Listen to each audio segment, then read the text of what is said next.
कौन कह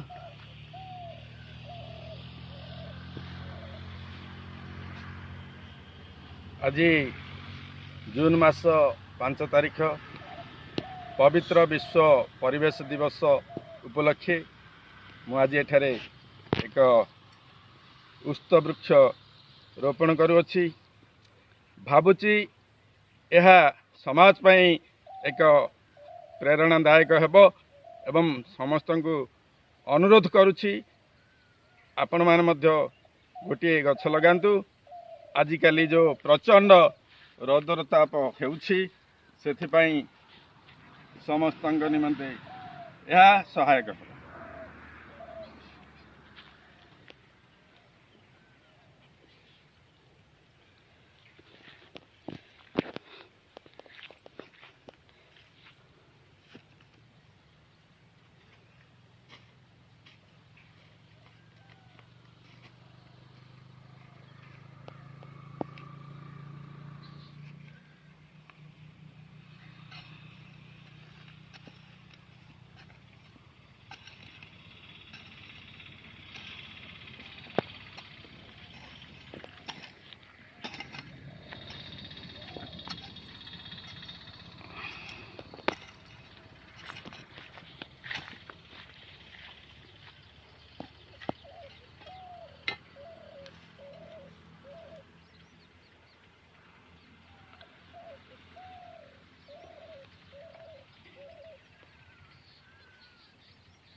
बंद कर दीजिए।